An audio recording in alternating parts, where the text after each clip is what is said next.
नमस्कार. एकाक्षी MPSC मध्ये आपल्या सगळ्यांचं स्वागत आहे. आपण आपल्या सरळ सेवेच्या सिरीजमधील इतिहास या घटकावरील पुढचा टॉपिक बघणार आहोत, म्हणजे पुढचा भाग जो 15वा भाग असणार आहे. ठीक आहे, तर त्यामध्ये आपण आजचा व्हिडिओ खूप महत्त्वाचा आहे, कळेल तुम्हाला का महत्त्वाचा आहे. तर नेहमीप्रमाणे व्हिडिओ स्टार्ट करण्याच्या पूर्वी काही कमेंट्स आणि मागच्या वेळेस ज्यांनी काही एक्स्ट्रा इन्फॉर्मेशन दिली आहे ते आपण बघू. तर एका व्हिडिओला कमेंट आलेली एका सरांची की ते वनरक्षकची भरती करताय. तर त्यांनी सांगितलं की त्याच्यावर जे आहेत हे बघा, मॅडम एक व्हिडिओ लेक्चर वनांविषयी, जैवविविधता, पर्यावरण संवर्धन तसेच महाराष्ट्रातील अभयारण्य, राष्ट्रीय उद्यान आणि व्याघ्र प्रकल्प यावर पण व्हिडिओ बनवा. ठीक आहे, तर मग आपण काय करूया, हे सजेशन मला आवडलं कारण ही जी माहिती आहे ॲक्च्युली मला त्या गोष्टीमध्ये इंटरेस्ट पण आहे आणि ही गोष्ट आपल्याला सगळ्या ज्या काही एक्झाम्स आहेत इन्क्लुडिंग UPSC, सरळ सेवा, MPSC कंबाईन, या सगळ्यांसाठी ह्या गोष्टी महत्त्वाच्याच आहे कारण त्याच्यावर प्रश्न विचारले जातात. जैवविविधता असो किंवा व्याघ्र प्रकल्प असो, राष्ट्रीय उद्यानं असो, अभयारण्य असो. ठीक आहे, मग ते आपण in the context of Maharashtra आणि काय तर भारत, या व्यतिरिक्त अजून काही माहिती असेल, समजा इंटरनॅशनल लेव्हलची पण काही माहिती असेल, तर आपण ती सगळी एकेका व्हिडिओमध्ये कव्हर करत जाऊ. तर ते व्हिडिओ फक्त वनरक्षकसाठीच नसणार आहेत, ते सगळे व्हिडिओ जे असणार आहेत ते आपल्या सगळ्या एक्झामसाठी असणार आहे. मग वनरक्षकचं जसं एक पुस्तक मी काही घेऊन नाही आलेले, समजा भेटलंच मला तसं पुस्तक, तर मग आपण त्याच्यातले टॉपिक कव्हर करूया. पण मला असं वाटतं की आपण जर ह्या पद्धतीने काही टॉपिक पाहिले तर ते सगळ्यांसाठी, म्हणजे अभयारण्य जर मी आणले तर निश्चितच ते एका याच्यात कंप्लीट होणार नाही आहे.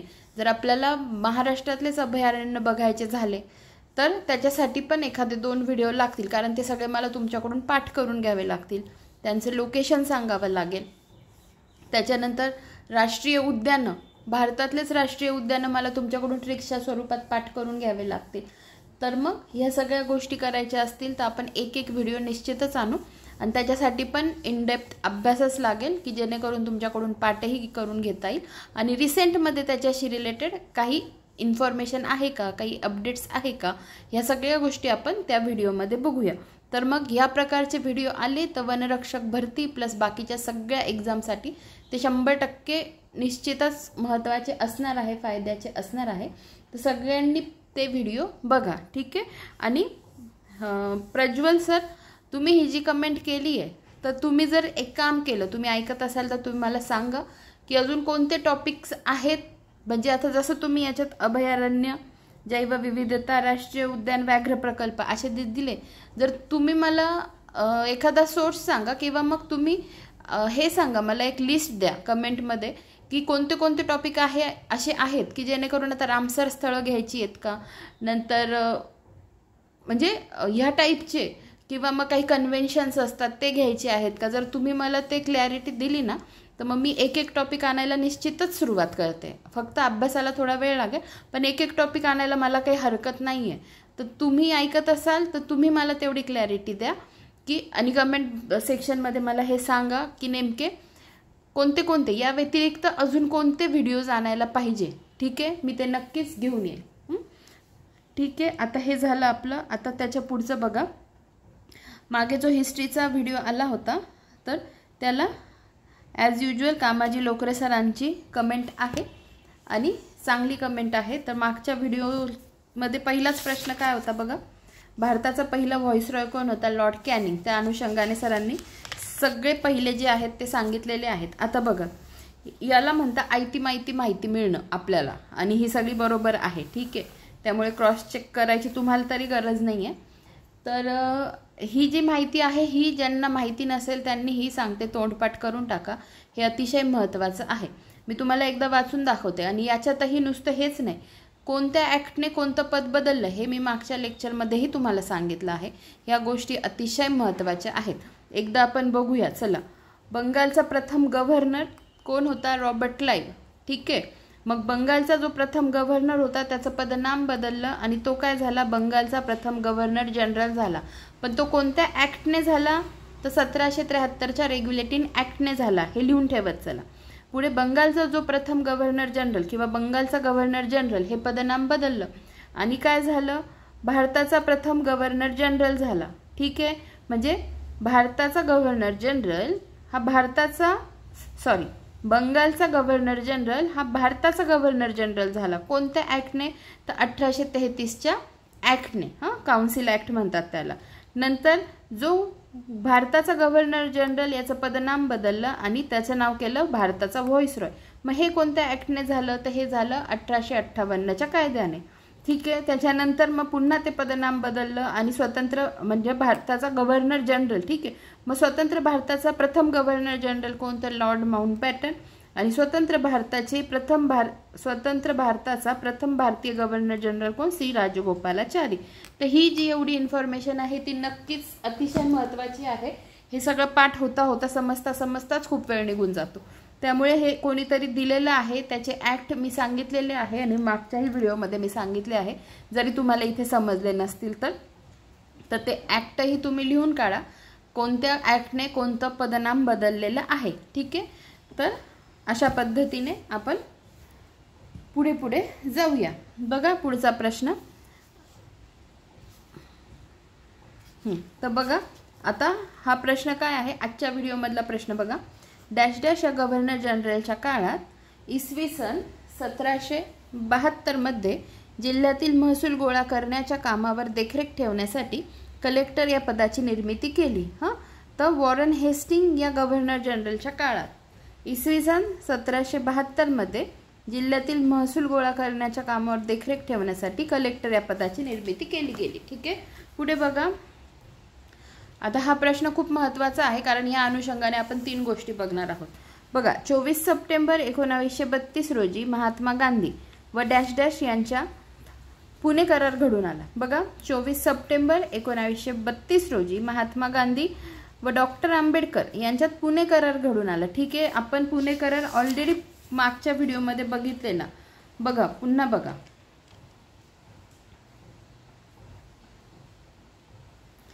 पुणे करारास कारणीभूत ठरलेल्या जातीय निवाडा 1932 मध्ये प्रसिद्ध झाला.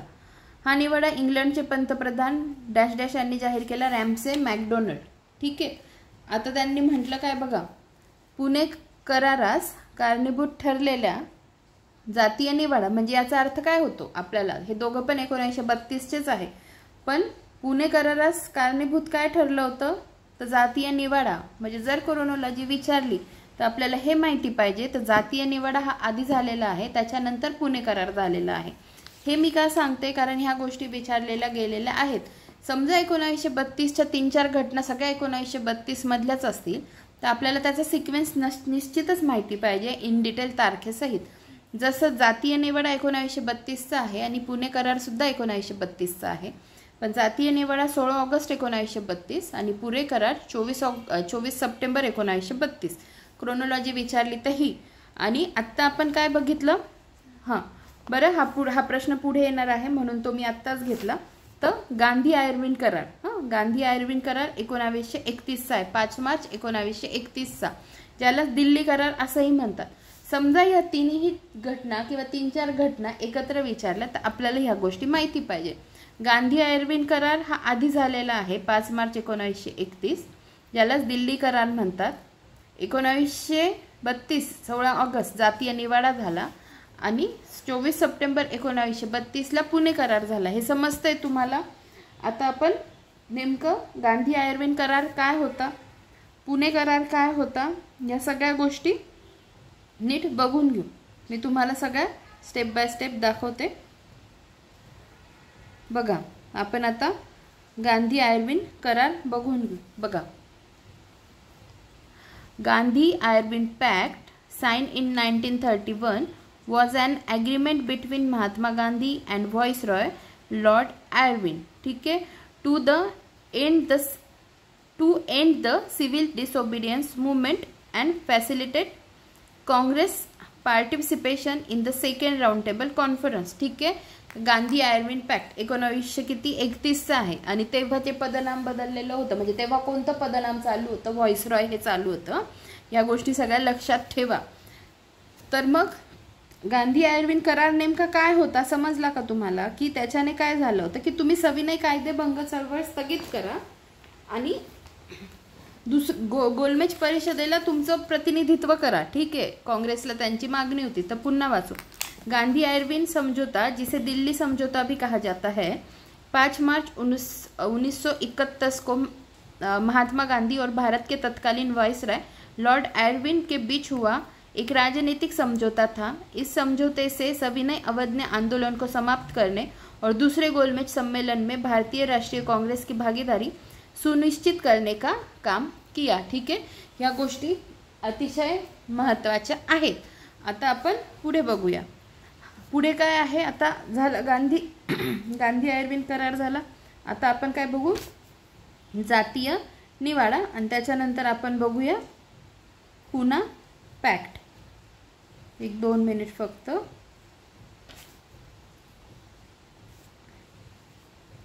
बघा, जातीय निवाडा,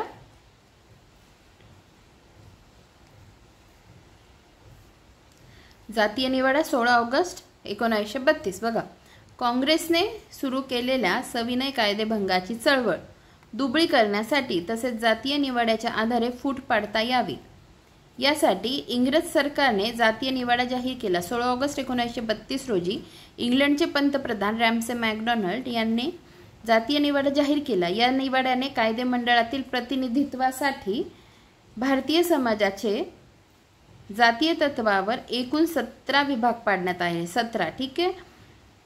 त्या अंतर्गत मुस्लिम, ख्रिश्चन, शीख, युरोपियन, अस्पृश्य अशा प्रत्येक अल्पसंख्याक गटाला कायदेमंडळात राखीव जागा ठेवण्यात आल्या होत्या. तसेच प्रत्येक विभागासाठी स्वतंत्र मतदारसंघ निर्माण करण्याची तरतूद करण्यात आली होती. ठीक आहे, हा झाला जातीय निवाडा. आपण अजून पण बघून घेऊ, थोडा इंग्लिशमध्ये पण बघून घेऊ.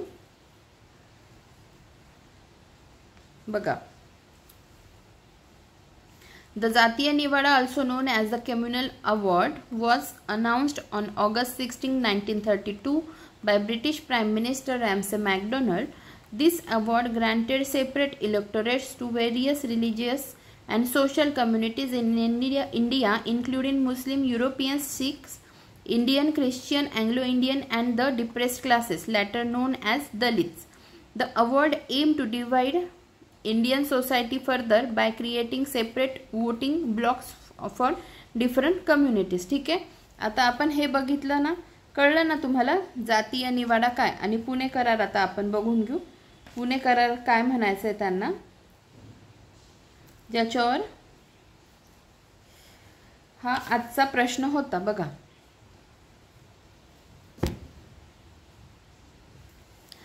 गांधीजींच्या जातीय निवाड्यास तीव्र विरोध होता.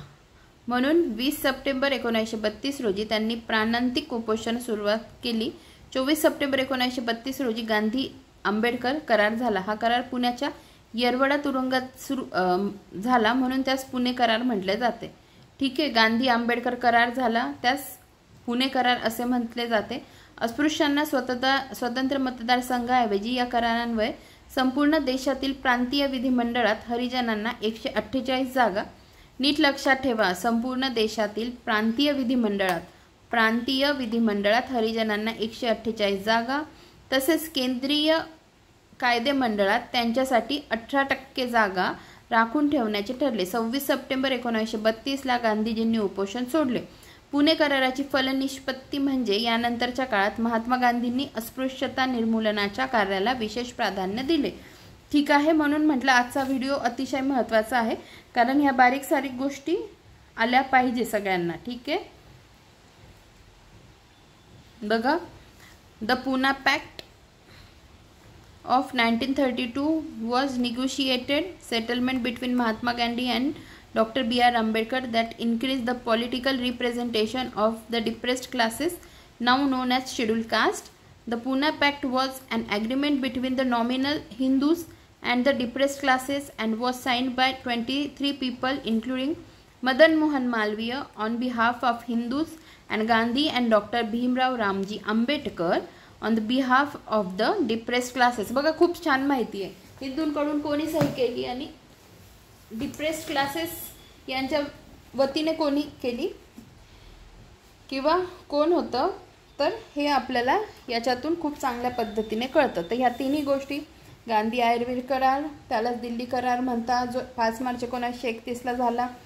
मग जातीय निवाडा जो 16 ऑगस्ट 1932ला झाला. आणि पुणे करार, ज्यालाच गांधी आंबेडकर करार म्हणतात, तो 24 सप्टेंबर 1932ला झाला. हे सगळ्यांना माहिती पाहिजे. बरं, 24 सप्टेंबर मी म्हणते, अजून काय विशेष आहे 24 सप्टेंबरचं बघा.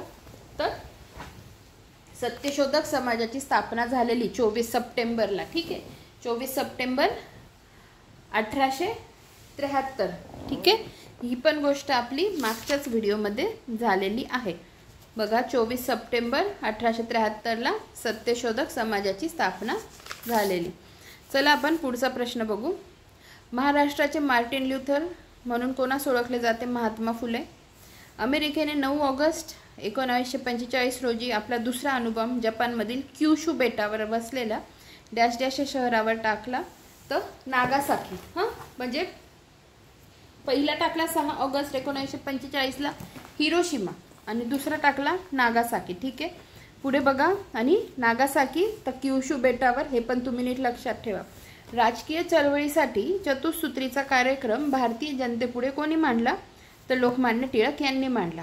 बरं, कळलं? राजकीय चळवळीसाठी चतुसूत्रीचा कार्यक्रम भारतीय जनतेपुढे लोकमान्य टिळक यांनी मांडला. आझाद हिंद सेनेची स्थापना कोणी केली? रासबिहारी बोस.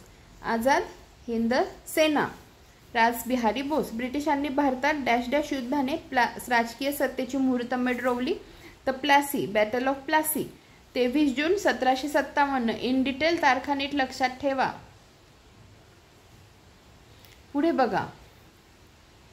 दिल्लीचा सुलतान अल्तमशची मुलगी कोण? तर रझिया बेगम. ठीक आहे, रझिया सुलतान. पुढे बघा, हे राहिलं आपलं एक मध्ये. बहुजन हिताय बहुजन सुखाय ही डॅश डॅश यांची शिकवण होय. तर भगवान बुद्ध यांची. पुढे बघा. दिल्लीहून देवगिरीला राजधानी हलविणारा राजा कोण? आता बघा, हे आपलं फार महत्त्वाचा प्रश्न आहे. ऑलरेडी आपण काय बघितलेलं की देवगिरीचं नामकरण दौलताबाद कोणी केलं? तर तो कोण होता? मुहम्मद बिन तुघलक. आणि हा तोच आहे ज्याने दिल्लीहून देवगिरीला राजधानी हलवली.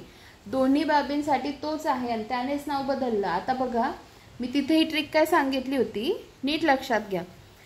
तुघलक म्हणजे लक आहे. लक शब्द आहे. लक असल्यावर लॉटरी लागते, पैसा येतो, दौलत येते. दौलत येते म्हणून त्याने, मग लक्षात ठेवा, दौलताबाद, देवगिरीचं नामकरण दौलताबाद करणारा मोहम्मद बिन तुघलक. पण मला सांगायचं काय आहे की दिल्लीहून देवगिरीला राजधानी हलवणारा पण तोच आहे. तर मग लक्षात कसं ठेवायचं? त्याला वाटलं दिल्लीहून देवगिरीला जर राजधानी हलवली तर कदाचित आपलं लक फॅक्टर चांगलं असेल, लक होईल, आपलं काहीतरी चांगलं होईल, लकी ठरवू आपण. म्हणून तुघलकाने दिल्लीहून राजधानी देवगिरीला हलवली आणि त्याने नंतर नाव पण बदलून टाकलं. नाव काय ठेवलं? दौलताबाद. ठीक आहे, पुढे बघा. दक्षिणेतील विजयनगर राज्याची राजधानी कोणती होती? तर हम्पी. बहामनी राज्याची स्थापना कोणी केली? तर हसन गंगू. मुघल सत्ता स्थापन करणारा राजा कोण? तर बाबर. मुघल सत्ता स्थापन करणारा राजा कोण? बाबर. तर कशाने झाली आहे स्थापना? तर बघा, पहिलं पानिपतचं जे युद्ध झालं होतं, first battle of Panipat, fought between Babur and Ibrahim Lodi, 1526 मध्ये झालेलं. त्याच्याने काय झालं? दिल्ली सल्तनत होती. दिल्ली सल्तनतमध्ये 2 घराणे होते. त्या 5 घराणे होते दिल्ली सल्तनतमध्ये. ती दिल्ली सल्तनतचा शेवट झाला आणि मुघल साम्राज्याची स्थापना झाली. आता एक ट्रिक सांगते, जी माझी नाही आहे, जी मी स्वतः अभ्यास करायची तेव्हा मला कुठेतरी ती भेटलेली यूट्यूबवर, ती तुम्हाला सांगते. लक्षात घ्या, माझी ट्रिक नाही आहे ती, आणि ट्रिक खूप छान आहे, मी लिहून पण देते. तर दिल्ली सल्तनतमधली जी 5 घराणी होती ना, ती पाठ कशी करायची ते दिलंय त्याच्यात. तर बघा, गुलाब, खिले, तो, सास, लो. ठीक आहे, खूप छान आहे. मी एकदाच वाजली माझी पाठ झाली. गुलाब, खिले, तो, सास, लो. गुलाबवरून गुलाम घराणे, खिलेवरून खिलजी घराणे, तो वरून तुघलक घराणे, सासवरून सय्यद घराणे आणि लोवरून लोधी घराणे. बघा किती सुंदर आहे ही ट्रिक. त्यामुळे ही जी 5 घराणी आहेत, 5 घराणी दिल्ली सल्तनतची, तर मग ही जी आहे ही खूप महत्त्वाची आहे. आणि मग लोधी घराण्याचा जो इब्राहिम लोधी होता त्याचं युद्ध होतं 1526 मध्ये बाबर सोबत, आणि त्याच्यात बाबर जिंकतो आणि बाबर मुघल सत्तेची स्थापना करतो, अशी ती स्टोरी आहे.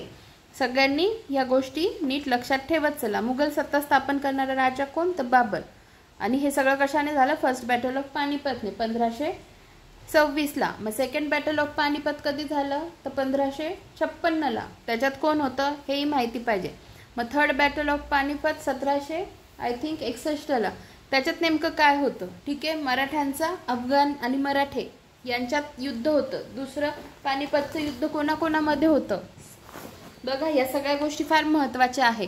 सगळं इथेच शिकवायला गेलं तर मेडिएवल हिस्ट्री चालू होऊन जाईल आपलं. ठीक आहे, तर मग ह्या सगळ्या गोष्टी लक्षात ठेवा. सेपरेट व्हिडिओ मी त्याच्यात आणत जाईल. पुढे बघा, हडप्पा व मोहनजोदडो ही प्राचीन संस्कृतीची ठिकाणे आज कुठे आहेत? तर पाकिस्तानमध्ये. टिपू सुलतानचा मृत्यू कोणत्या युद्धात झाला? तर चौथ्या 4th अँग्लो मैसूर वॉर किंवा श्रीरंगपट्टणमच्या त्याला वेढा दिला होता तेव्हा. पुन्हा बघा, टिपू सुलतानचा मृत्यू कोणत्या युद्धात झाला? तर 4th अँग्लो मैसूर वॉर, तर श्रीरंगपट्टणमच्या युद्धात. आपण त्याविषयी पण थोडी माहिती बघून घेऊया. 1-2 मिनिट फक्त. बघा,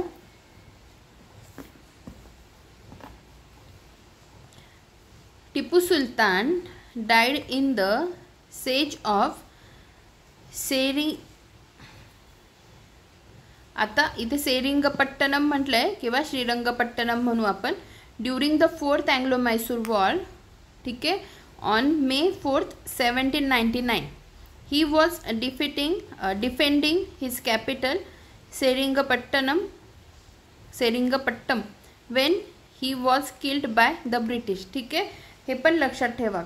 4 मे 1799ला त्यांचं निधन झालेलं आहे किंवा त्यांचा मृत्यू झाला. ठीक आहे. भारत स्वतंत्र होत असताना भारतीय राष्ट्रीय काँग्रेसचे अध्यक्ष कोण होते? तर JB कृपलानी. ही पण अतिशय महत्त्वाची गोष्ट आहे. सन 1934 मध्ये डॅश डॅश यांनी समाजवादी काँग्रेसची स्थापना केली. सन 1934 मध्ये जयप्रकाश नारायण यांनी समाजवादी काँग्रेसची स्थापना केली. स्वतंत्र भारताचे पहिले गृहमंत्री कोण? सरदार वल्लभभाई पटेल. तैनाती फौजेची पद्धत कोणी सुरू केली? लॉर्ड वेलस्लीने. फॉरवर्ड ब्लॉकची स्थापना कोणी केली? सुभाषचंद्र बोस यांनी. कर्झन वायली यांना गोळी घालून कोणत्या क्रांतिकारकाने ठार मारले किंवा ठार केले? तर मदनलाल धिंगरा. याच्यावरची ट्रिक मी आधीच्याच व्हिडिओमध्ये सांगितली आहे. कसं? वायली, कर्झन वायलीचा वा आणि धिंगराचा धिंगाणा किंवा धी. वाह, काय धिंगाणा चालू आहे तुमचा. अशी ट्रिक मी तुम्हाला यापूर्वी पण सांगितली, ती तुम्ही लक्षात ठेवू शकता. पुढे बघा, जातीय निवाडा या नावाने इतिहास प्रसिद्ध असलेला निवाडा रॅमसे मॅकडॉनल्ड यांनी केव्हा जाहीर केला? 16 ऑगस्ट 1932. भारताचे पितामह म्हणून कोणास ओळखले जाते? दादाभाई नौरोजी. ठीक आहे. लॉर्ड डलहौसी यांच्या कारकिर्दीत इसवी सन 1853 मध्ये भारतात पहिली रेल्वे सुरू झाली. डॅश डॅश हा भारतातील पहिला लोहमार्ग होय. तर मुंबई ठाणे हा पहिला लोहमार्ग होय. झाशीचा राजा गंगाधरराव यांनी मृत्यूपूर्वी दत्तक घेतलेल्या मुलाचे नाव काय? तर दामोदर राव. ठीक आहे. विवाह विच्छेदनाचा म्हणजे डिवॉर्सचा कायदा संमत करून अंमलात आणणारे भारतातील पहिले संस्थान तर बडोदा संस्थान. भारतीय रेल्वेचे राष्ट्रीयकरण कोणत्या साली झाले? तर 1950.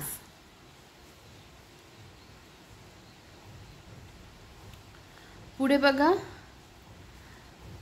इथे भारतीय रेल्वेचे राष्ट्रीयकरण कधी? तर 1950. 1937 साली वर्धा योजना नावाने ओळखली जाणारी शैक्षणिक योजना कोणाच्या अध्यक्षतेखाली तयार करण्यात आली? तर झाकीर हुसेन यांच्या. 1937 वर्धा योजना, शैक्षणिक योजना, अध्यक्ष झाकीर हुसेन. JNNURM योजना कोणत्या साली सुरू करण्यात आली? तर 2005. Jawaharlal Nehru national urban renewal mission. बघू मी पण बरोबर बोलली की नाही ते. 1-2 मिनिट आपण बघूनच घेऊ. बरोबर आहे बघा. The full form of JNNURM is Jawaharlal Nehru National Urban Renewal Mission. It was a major urban development initiative launched by the Indian government to improve infrastructure and services in selected cities. ठीक आहे. आता आपण पुढे जाऊया. हे वायव्य सरहद्द प्रांत कोणी निर्माण केला? तर लॉर्ड कर्झनने.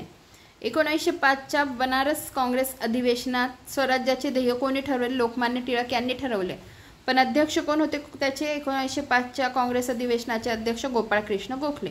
थंडगोळा होऊन पडलेल्या महाराष्ट्राला ऊब देऊन जिवंत करण्याचे कार्य न्यायमूर्ती रानडे यांनी केले. असे उद्गार कोणी काढले? तर लोकमान्य टिळकांनी. बघा कोणाविषयी काढले? न्यायमूर्ती रानडे यांच्याविषयी काढलेले. ठीक आहे. जेव्हा त्यांचं निधन झालं होतं तेव्हा थंडगोळा होऊन पडलेल्या महाराष्ट्राला ऊब देऊन जिवंत करण्याचे कार्य न्यायमूर्ती रानडे यांनी काढले होते. न्यायमूर्ती रानडे यांनी बघा थंडगोळा होऊन पडलेल्या महाराष्ट्राला ऊब देऊन जिवंत करण्याचे कार्य न्यायमूर्ती रानडे यांनी केले. आणि हे उद्गार कोणी काढले? लोकमान्य टिळकांनी काढले. 1916 साली झालेल्या लखनौ अधिवेशनाचे अध्यक्ष कोण? तर बाबू अंबिकाचरण मुजुमदार. बाबू अंबिकाचरण मुजुमदार. मग 1916चं माहिती आहे, तर 1907चं पण आपल्याला अधिवेशन माहिती पाहिजे, जे सुरत अधिवेशन, ज्याला आपण सुरत स्प्लिट असं म्हणतो. ठीक आहे. मग सोबत आपल्याला हेही माहिती पाहिजे की सुरत जे 1907चं अधिवेशन झालं त्याचे अध्यक्ष कोण होते? ठीक आहे. 1907चं जे झालं, आता हे मी तुम्हाला मुद्दामून दाखवतेय कारण याच्यावर एक सेपरेट व्हिडिओ येणार आहे संकीर्ण या टॉपिकच्या अंडर, ज्याच्यात काँग्रेसची अधिवेशने सगळे दिलेली आहेत. तर बघा 1907चं जे झालं सुरत अधिवेशन त्याचे अध्यक्ष होते डॉक्टर रासबिहारी घोष. ठीक आहे. रासबिहारी घोष. बोस नाही, घोष. नीट लक्षात ठेवा. पुढे बघा. भारतीय स्वातंत्र्याचा कायदा कधी पारित झाला? 18 जुलै 1947. आता ह्या गोष्टी तुम्हाला नीट लक्षात ठेवायच्या आहे इन डिटेल. 18 जुलै. पुढे बघा. जैन धर्मीयांचे प्रथम तीर्थंकर कोण होते? तर ऋषभदेव. ठीक आहे. ऋषभदेव. असहकार चळवळ डॅश साली सुरू झाली? 1920 साली. प्लासीची लढाई कोणामध्ये झाली? सिराजुद्दौला आणि इंग्रज यांच्यामध्ये. भारतात स्वातंत्र्य मिळाले तेव्हा ब्रिटनचे पंतप्रधान कोण होते? Lord Clement Attlee. ठीक आहे. या गोष्टी सगळ्या लक्षात ठेवा. हा प्रश्न कोणी सांगितला होता आपल्या कमेंट बॉक्समध्ये? कामाजी लोकरे सरांनी आय थिंक दिला होता की हा प्रश्न पण विचारला जातो की भारत स्वातंत्र्य मिळाले तेव्हा ब्रिटनचे पंतप्रधान कोण होते? क्लेमेंट ॲटली हे होते. अशा पद्धतीने आपण आज इतिहासातला भाग 15 हा बघितलेला आहे. आपण लवकरच भेटूया पुढच्या व्हिडिओमध्ये. धन्यवाद.